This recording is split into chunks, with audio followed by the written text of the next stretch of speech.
Hello, hello, my beautiful friends. Happy June. Can you believe it? Oh my gosh, we're halfway through this year. Happy Pride Month. It's Pride Month. Woo, woo, woo. And we're kind of going into summer. I hope so. We're in Chicago, so you never know with the weather here, but I pray that we're officially headed into summer. No more cold fronts and all that craziness that we get. It was nice out today. I went for 2 walks today because it was so sunny and warm. I couldn't get it. I love it. I love it. So how are you all doing? If you're here with us live, definitely drop us some hearts, drop us a hashtag live, say hello to us. And obviously, if you're on the replay, drop a hashtag replay. Let us know that you were here. That's what we love to see on our live videos, is all of our friends engaging with us. So guys, today's live is very, very just near and dear to me because this group, is really about women elevating, in all areas of life, together, collectively as a group. So, for me, it is so important for us to develop control over the 6 inches of space that's between our ears here. Because if we're not right up here, in our mental health, our emotional health, physical health, if we're not right in our bodies, in our minds, in our souls, in our energy, we are going to suffer in all areas of life. It doesn't matter who you are, where you're from, it doesn't matter where you're trying to go in life, that will always hold you back. So, we are Women Disrupted, we are turning our messes into our message. We're here to create a big impact on the world.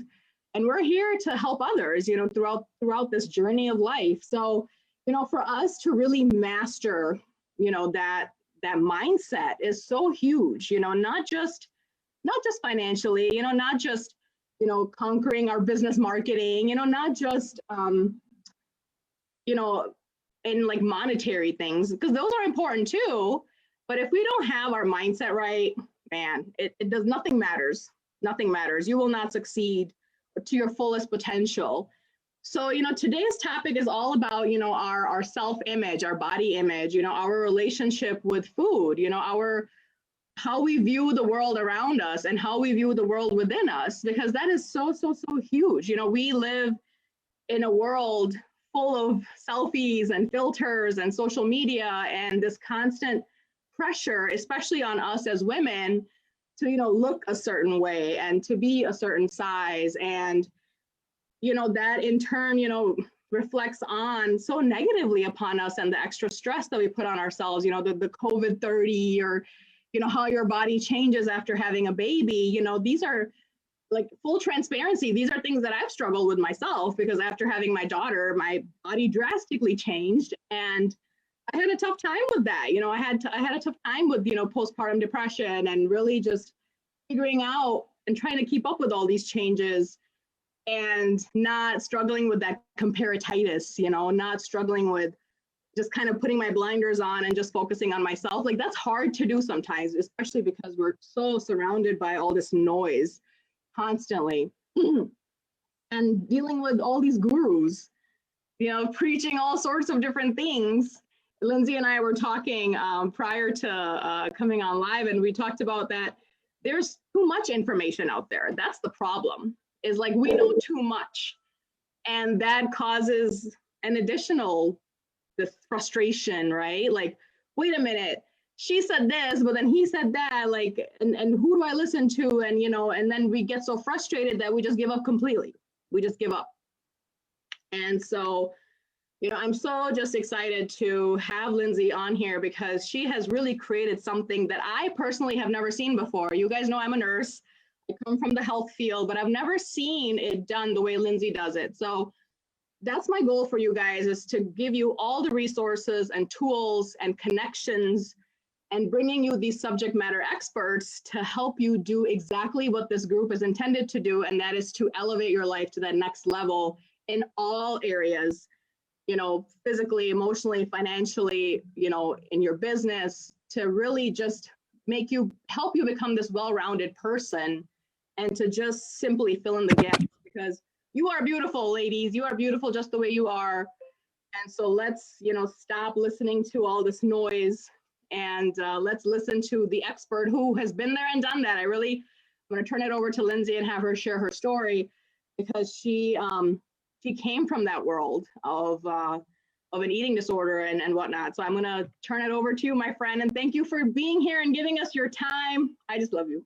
Oh, Sophia, thank you for having me. Well, I don't even know where to begin because you just said it all, my friend. You just said it all. I'm listening to you and I'm nodding and I'm like, wait, is she the expert or am I? Yeah. So one thing you said that caught my attention is this, what did you say? Like the 6 inches of space, the energy between the ears, what's going on up here? And that, oh my gosh, that does affect every aspect of our life, every aspect of our health, of our well-being. And it's not just up here. Right. Every cell in your body listens. It's listening to your thoughts. It's watching your behaviors. It's noticing your feelings. Everything is connected. And so I know we're going to talk a little bit later about mind-body nutrition, but that's essentially what it is. And I know we'll get to that, but that is what I wanted to learn more about. So my background is in nutrition and dietetics. That's my undergrad degree. The goal was to become a registered dietitian. The universe had another plan for me. And I'm so grateful that it did, because I wouldn't be sitting here right now with you. I wouldn't have created Mind Body Kitchen. And my experience with food and disordered eating really started in high school. I was a competitive hip hop dancer on an all-girl dance company. And I love that word you use, comparatitis. It is a disease of the mind. And as Rachel Hollis and millions of other gurus say, comparison is the death of joy. It really, truly is. It really is the death of our health and well-being. Comparison is everywhere.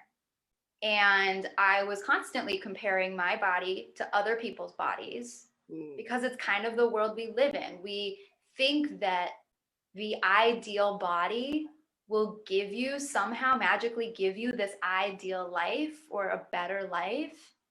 All you need to do is lose weight and you'll be perfectly happy.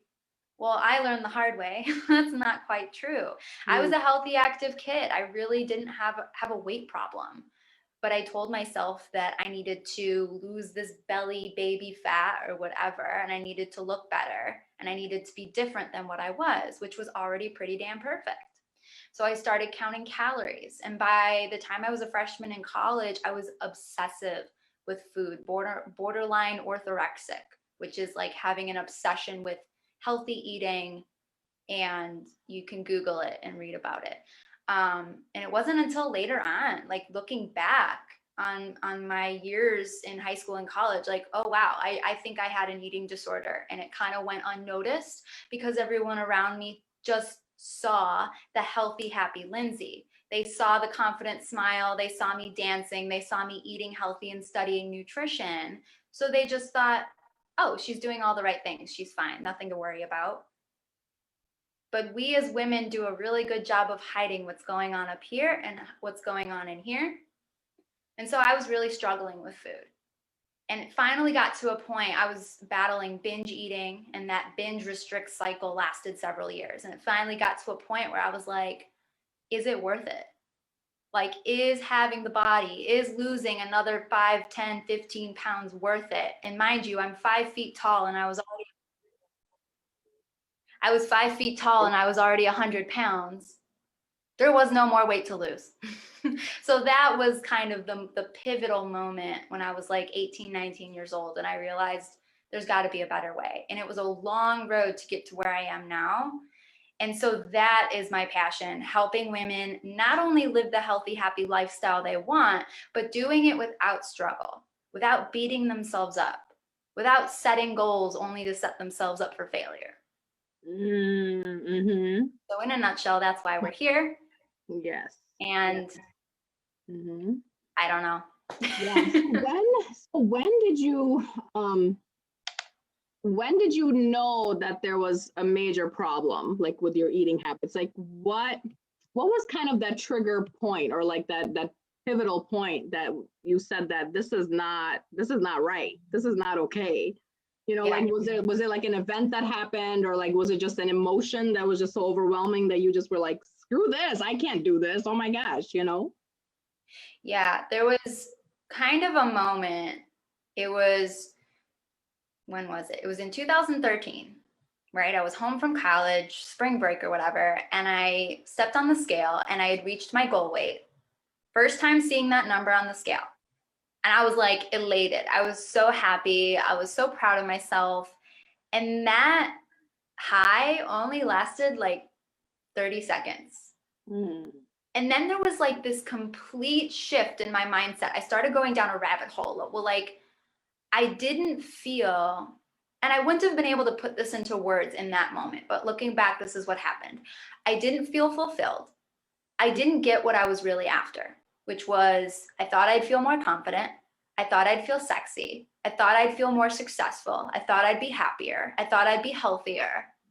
But I didn't feel any of those things. A certain weight, a certain body shape, a certain size does not give you those things. Mm. And I'm not saying it can't make a difference on a person's health and well-being, but that is not the only thing that gets you there. And that was, you know, eating and exercising was the only focus I had to get me to that point. So once I got to that moment, I just kind of felt defeated. And so then there was a thought of, well, what if I just lost another 5 pounds? Would that be too much? Can I do that? And then I took a step back and I was like, 95 pounds? I know I'm short, but still, I was like, this might be going a little too far. Yep. And at this point, I wasn't binge eating yet. So just because I had had that thought, I'd had that realization, it wasn't just over like that. A few weeks later or a few months later, something like that, I started binge eating. Mm. And the restriction got worse. So it was like this up and down, up and down, up and down.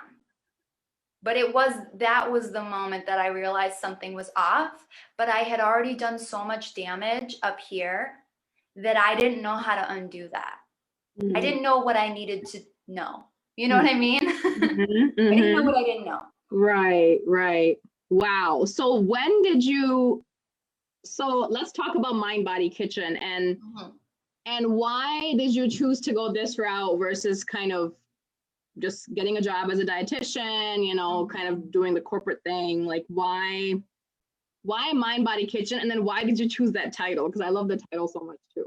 Yeah. So I was in corporate for a few years after college. Mm-hmm. I had so many different jobs, and I thought I was failing at my career because I had like 5 or 6 different jobs before I started, like within a 2-year span before I'd started my own business. I just was not cut out for it. I was not a good employee. I wanted things done my way, and I was not ever feeling like truly fulfilled, or it just wasn't the right position, whatever. Mind Body Kitchen actually came to me.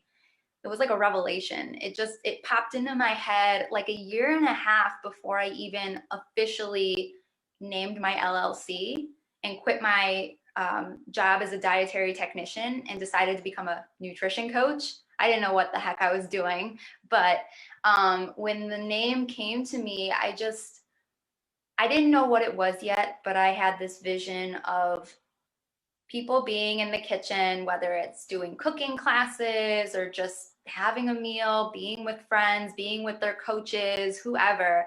And I had this vision of just like healthy, happy, like cooking, but also learning about mindset and loving yourself and doing yoga. And it was just like this mishmash of ideas. And believe it or not, like 2 years after that was when it finally came together. 2 years after I'd had Mind Body Kitchen, I am now a certified eating psychology coach and a certified yoga teacher. I didn't know that was gonna happen. I don't believe I'm a very woo-woo person, but that's probably like the most woo-woo thing that's ever like happened to me. I love that. Mind Body Kitchen now means it's peace of mind, body confidence, and giving yourself freedom in the kitchen. And I have so many questions, and ladies, let's get into it. And if Lindsey's story and her journey, you know, if any of this resonates with you, like let us hear it, man. Like feel free. This is your time. If you're watching live, ask questions, engage with us, tell us your feelings, your thoughts, and yeah, just tell us you're here. So, okay. So what exactly is, and by the way, I'm going to kind of rewind a little bit. And I'm so glad you stepped away from that corporate, dietitian sort of a job, because when I used to work with dietitians as a nurse, I mean, my God, our poor patients are so just confused when it comes to, diet and their illnesses and what to eat and what not to eat. And the things that I would hear some of these dietitians say, I mean, they themselves wouldn't even agree with them, but it was kind of like their policy, coach a certain way, whether or not you believe in it yourself or not. And it was just some of the things I would hear, and my mom is a diabetic as well, and some of the things that they would coach on, it was just so ridiculous and just so sad, because this has what has created this culture of chronic illnesses, mental health issues, this body dysmorphia, all these things in our society because of bad information. And frankly, the concepts that Lindsey is going to talk about, these are not taught. These are not taught in our mainstream, schools or media or anything like that. So guys, when you learn this, pass this on to other people, because my God, it's just such a disservice. But anyway, so let's talk about, what is mind body nutrition and what is the psychology that goes behind eating. So like, what is Yeah. Mhm. And so true what you said. In my 4-year dietetics degree, I think we had 1 hour talking about eating disorders. 1 hour. And mind body nutrition, I had never heard of that. I had never heard of that. I intuited that phrase. I said, what is the mind body connection all about? I want to know, because again, I had been practicing yoga for many years, so I know there's a mind body connection. But I wanted to know, is there a mind body correlation when it comes to how we eat? And so I Googled it, and Googling mind body nutrition is what brought me to the Institute for the Psychology of Eating, which is where I got my coaching certification. So you can Google, like the definition of mind body nutrition and read all about it. But my definition, or sort of how I would describe it based on my own experience, based on how I've helped my clients over time, is that it's realizing that, kind of like what I said in the beginning of our conversation, that what goes on up here affects every cell in our body. So I'll give you like an example. You could be eating the healthiest, purest, most organic diet in the world. Like if you had a meal in front of you and it was just like given to you from the heavens of nutrition gods, right? If you're eating in a state of stress, feeling a sense of lack, feeling a sense of, not confident, not loving yourself, eating this food so that you can lose weight because you don't love your body, like whatever thoughts you're telling yourself, if you're up here and not here, in other words, using your senses, if you're not with the food, if there's not a mind-body connection, there's a disconnection, then you're doing yourself a disservice. That healthy meal is not as healthy for you as you think it is. So I know I'm kind of saying a lot of words, but it's our thoughts, our feelings, our core beliefs that we have about food and that we have about ourselves drastically impact our health. They affect our digestion. They affect calorie burning metabolism. They affect our immunity. They impact food sensitivities. So it all comes down to the fact that your body, in order for your body to function at its optimal way for optimal health and well-being, needs to be in a state of relaxation, not the fight or flight response, which is the stress response. So I'm getting a little scientific, but we learn about this in school. We learn about fight or flight. We learn about the stress response. We know that all these hormones and things to save our life are released in those moments. The problem is, a lot of us, especially in today's world, are living in constant fight or flight. Yes. constant fight or flight. And Yep. stress, what we think of as stress, like the big things, we forget about the little things. We forget about the negative self-talk. We forget about stressful relationships. They all impact our health. Mm-hmm. And so that's my approach. When I work with clients, it's not just about the food, because that's only half the story. I want to know about their life. I want to know what's going on. I want to know what else might be a barrier to why they haven't been able to lose weight for 20 years, even though they're working out and eating healthy. What's going on underneath the skin? What's going on in here and up here? So is that making sense? Mm-hmm. You're so right. I mean, your mental health plays a role in everything. Absolutely. I mean, you hit it right on, your gut health, how your hormones interact. I mean, my gosh, it's so, and and there's so, I mean, our society and like the things that we tell ourselves, all these lies, I mean, they have been so embedded deep within our like subconscious almost, that we immediately just shun out the idea that goes against anything that we've kind of been hearing for so long. Like, for example, if you have a busy working mom and she'll tell you, oh, I don't have time to, sit there and be one with my food and, think about what I'm eating and like all these things, like it's just go, go, go all day long. But you can, that's just how we're so positioned to think, all our lives is, you're as a parent, you don't have time, like you're busy. Yeah. And that's not reality, guys. You can still practice all these practices. Yeah, and it goes deeper than that. I mean, it really does, because when we slow down, we're able to connect with our inner nutrition guide, which I was telling you about before this call. It's the fact that we all have a gut that talks to us. We have an intuition. We know what to do from the time we're born. We know how to eat, but we've stopped listening to it. We've forgot how to listen to it because we're listening to everything else that all the gurus are telling us to do. Mm-hmm. We've lost sense of our appetite. We don't know how to listen to that anymore. And so it goes deeper than just slowing down and being present, but that's where it starts. And everyone has time to do that. Mm-hmm. It's like one of my my mindfulness teachers, mentors, he said, if you're a person who thinks that you don't have time to meditate, then you need to meditate. Mm-hmm. Because it's not about doing more. Sometimes it's about looking at your life and think, where can I do less? Where do I need to do less? Where can I pull back so that I can allow myself to just be? Mm-hmm. Being present, meditating, eating slow, nourishing yourself. That's not doing more. That's doing less for most people. Mm-hmm. Mm-hmm.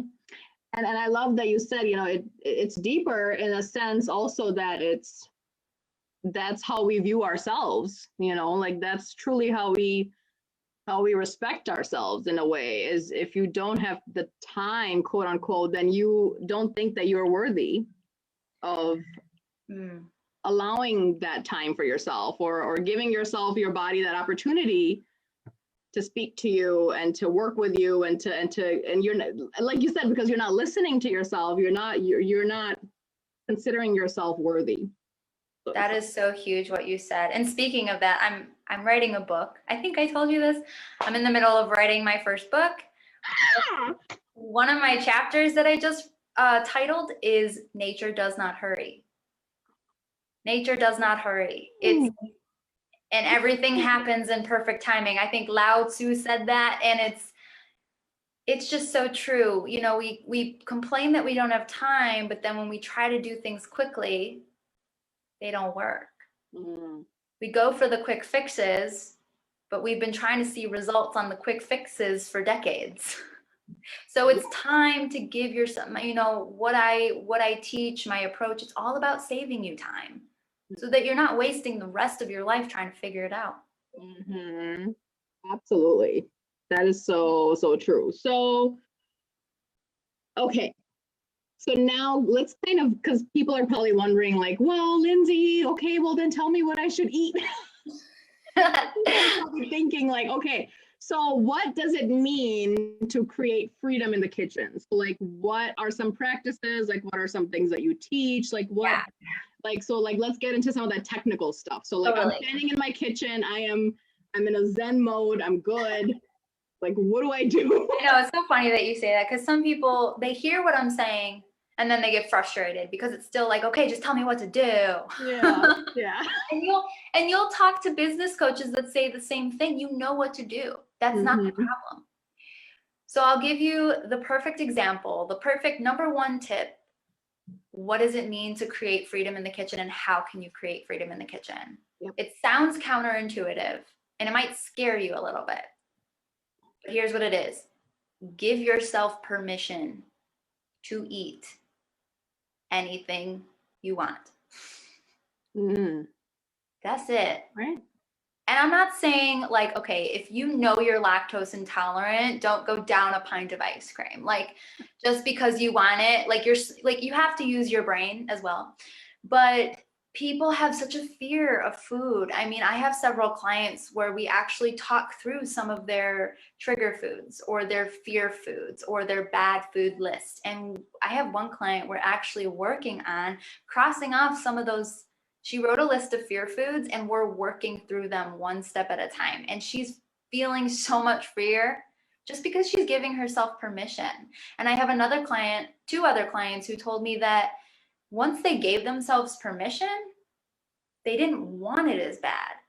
Because it's like when you tell a little kid no, they scream louder. When you say you can't do something, the rebellious teenager in your psyche goes, just watch me. So by putting restrictions on food, you give it power. You make it more special than it really is.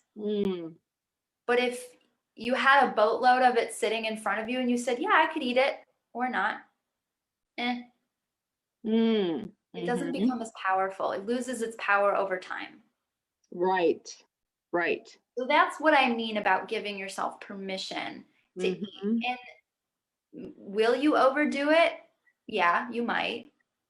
Will emotional eating or binge eating still happen? Yeah. But those are things that we can talk about and figure out what's really getting in your way. But I promise you, a big part of that is that you're not giving yourself permission to even eat those foods.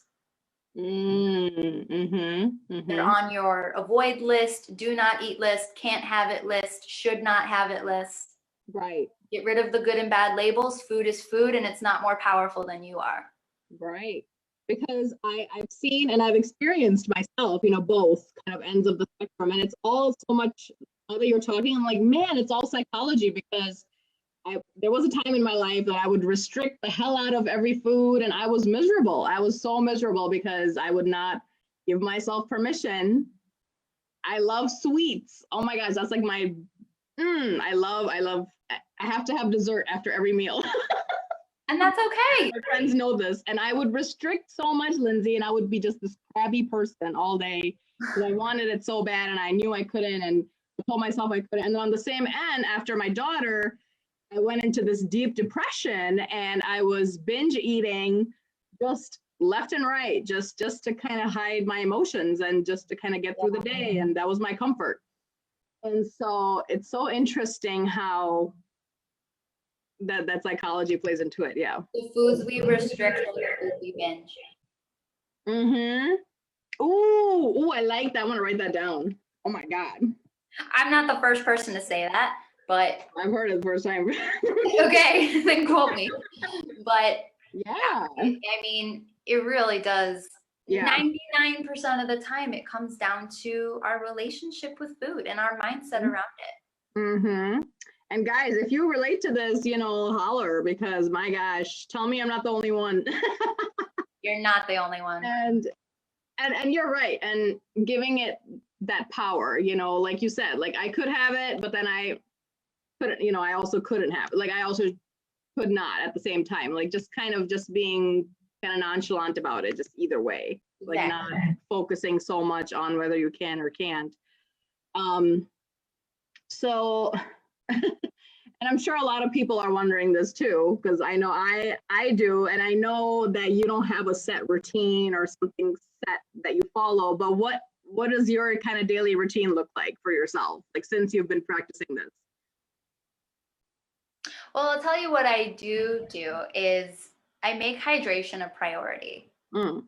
I mean, that's kind of who doesn't know that these days? We all know that drinking water is so important. So if you're like, okay, Lindsey, just tell me what to do, that's one thing you can do. Really make hydration a priority. Mm-hmm.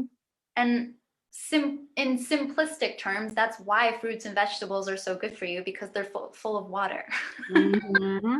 And nutrients, of course. But yeah, absolutely. so the first thing I do when I wake up is, Mm-hmm. of course, I pee, I brush my teeth, I brush my hair, I put on clothes, I drink water immediately, Mm-hmm. before I even think about food. Right. Yeah. I'm thirsty in the morning, aren't you? Mm-hmm. Mm-hmm. Yeah. Yep. Yep. Love it. I stretch, I move, I wake up my body. I know so many people who just go straight to their desk or their at-home desk, or they stay in bed and stay on their phone and start working from their phone. Mm-hmm. If I stay in bed, I will sleep all day. I get up, I move, I breathe. I might play around with some essential oils. Okay. I open my curtains, get some light in. Mm-hmm. Mm-hmm. Yeah. Yep. And as far as food goes, man, I don't have a routine. Mm-hmm. This morning, this is funny. I didn't have anything in my house, and this isn't the greatest. I need to go grocery shopping, but I didn't have much in my house, and I was like, I taught yoga this morning, and then I came home, so I had like a later breakfast, and I was so hungry, didn't know what I wanted. All I had in the fridge was a Beyond Burger, like those packages of the Beyond Burgers. Yeah. Usually my boyfriend and I, because it comes with two, so we'll eat it together. And we buy those pretzel buns at Mariano's. Mm-hmm.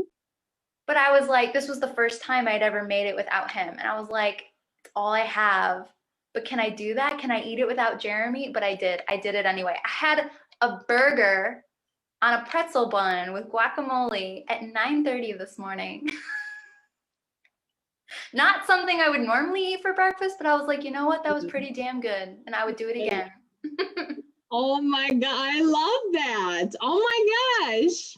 That's like, awesome. You could say a burger for breakfast, but that's really what freedom in the kitchen means. There's no rules. Mm-hmm. There's really no rules. Mm-hmm. You know, everybody has different values when it comes to food. Some people choose to eat meat. Some people choose to eat vegan or vegetarian. I'm never going to try to sway your opinions about what your core values are. Mm-hmm. It's about meeting people where they're at and just enhancing what they're already doing. Right. Right. And I love how you said, like, don't give the power to the food, you know, because we kind of start thinking about this food and then it's like, oh, that sounds so good. And, oh, I want it. And oh my, and then you just cannot get your head out of that, whatever. And then you almost kind of give into that versus taking the power back and like, yeah, I mean, it's there, but it's whatever. Like I love that philosophy so much because we just kind of obsess over like certain foods and we just almost feel like powerless that, oh, well, you know, you like almost like beating yourself down, like, you know, you can't say no, so just have it anyway. Like kind of like almost like a very, it almost kind of reflects negatively upon us because we almost feel like we can't say no. And then it's like you just give in, or you know you're going to be miserable afterwards if you don't. Like it's just like it's this constant, I feel like this tug of war going on in our heads that just do it. Just have one and then don't feel bad about it. You know, like just one of the biggest challenges, like deeply rooted things that I think contributes to that, and I say this from personal experience, is comparison. Oh yeah. Not only are we comparing bodies, but we're comparing how other people are eating to what we're eating and how we're doing things. We're constantly looking for the answers. We're constantly looking for reassurance from other people. Like, is this okay? Am I doing this right? I mean, we do that in our businesses all the time. and it leaves us doubting ourselves. Mm-hmm. So if you want to be able to stop doubting yourself when it comes to food and really feel confident in the choices you're making, whatever those choices might be, then stop comparing yourself to other people. That's a lifelong practice. Like, I know it's easier said than done, but that's a great place to start. Absolutely. And that's really, I feel like one of the root causes of this issue is comparing, you know, she looks like comparatitis. Absolutely. I mean, that's, it's like, it grows like a weed in your head, and social media definitely doesn't help with that. So even like disconnecting, like, you know, finding times throughout the day where you just disconnect, or even that's a great practice too. I mean, really pay attention to who you're following. What images are you looking at? What are you surrounding yourself with? And get rid of, you know, stop following the pages and the profiles that are triggering those thoughts. Exactly. And that takes a lot of self-awareness. Right.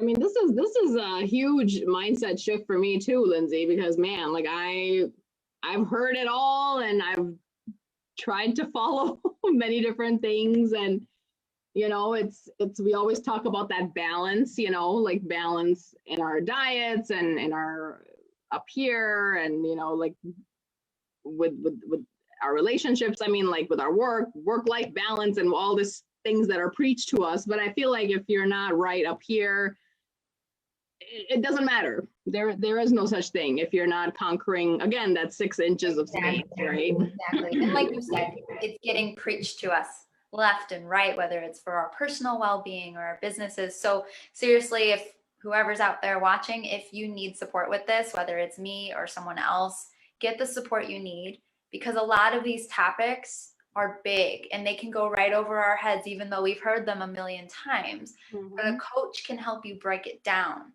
and help you and give you personalized baby step practices so that you can see success over time, and so that it doesn't feel so overwhelming. Like, where do I even start? Get a second set of eyes on your life to help you break it down and simplify it. Yeah, and that's exactly what I was gonna say, guys. I put Lindsay's email in the description for the live video, so you can just email her directly.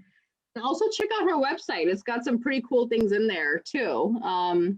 And reach out to her one-on-one, because like she said, there is no like one plan or one kind of a lifestyle. It's all customized according to different people's, you know, schedules and what your life looks like on a daily basis. So it's all, every person is different. That's what I like so much too. It's not just like one cookie cutter plan, or, you know, do this at this time and then do this and then do that. Like it's very much around your life. And that, I think that's the most sustainable kind of plan, I guess, too, is something that's customized exactly to you. And what your life revolves around, and what your daily habits are like, and exactly like what's here, man. Because gosh, it's so interesting, especially when you talk about our self-worth and if we feel like we're worthy or not of taking that time out for ourselves. That's huge, man. That's huge. So it's interesting. It's also fun when you start to really get into it and learn what it means to give yourself nourishment and have someone supporting you, cheering you on, celebrating all your wins. Like, that's fun. That's fun. Wellness should be fun. Right. Absolutely. Oh my gosh. Well, any last kind of words of wisdom, my dear, for the group? Like any kind of last like thoughts? You know what? Actually, can I share something that I found today? Oh, absolutely. Yeah. It's short. I'm going to read it. Yeah. Do it. Because it's funny as hell. Okay. I was reading an article and I'm just going to read it. It goes, body ideals, like everything else in pop culture, are a trend. As Tina Fey wrote in Bossy Pants, now every girl is expected to have Caucasian blue eyes, full Spanish lips, a classic button nose, hairless Asian skin with a California tan, a Jamaican dance hall ass, long Swedish legs, small Japanese feet, the abs of a lesbian gym owner, the hips of a 9-year-old boy, the arms of Michelle Obama, and doll tits. Rather than chase the preposterous laundry list of attributes, embrace what your mama gave you. And remember, the media's idea of beauty is subjective and changes, but confidence is always in style. Oh, I like it. I wanted to end on that note because it's true and we can't be everything. Right. The best you can be is yourself. Right. Oh, I love it. Oh, that's deep. That's deep. I like that. Give yourself permission, ladies. Give yourself permission. And reach out to Lindsey with questions, because I know y'all probably have a bunch of questions, and that's good because this is about you and this is what she does. She's a subject matter expert. She's helped a lot of people. And I love her so much because this is a very unique approach. So, if you've tried it all and you're just kind of stuck, emotionally, just mentally, obviously physically, you're not quite where you want to be, give this a shot, man. Get that one-on-one, do a free consult, email her, check out her website, and, and let us know, like, drop it in the comments, like if you reach out, and, keep us posted on your progress. Or, I always ask in the weekly kind of post, like, your wins for the week, or, your struggles for the week. So, always feel free to comment, because Lindsey's in the group as well. So she sees your comments and everything too. So if you need the help, I highly recommend her to reach out to, and, thank you, and get the guidance that you need, because this is hard, man. This is hard, especially in this day and age, especially as women, especially as busy moms, and we have so much going on, and we tend to put ourselves so last, at the bottom of the freaking barrel, man. And just give yourself permission to have some time for yourself. Just please, because you cannot, like I said earlier, elevate to that higher self. You can't help others. You can't have this big impact if you're struggling, man. If this is not right, who are you really serving? If you can't even serve yourself first. So let's make it happen, guys. And Lindsey, thank you so much for joining us and giving us your time, girl. So you're a busy girl and you're just rocking it, man. Yeah, I love you so much. Thank you for having me. This was great. Yeah. Mwah. Take care, guys. We'll see you soon, and be sure to comment, and yeah, let us know your thoughts. Talk to you later. Bye.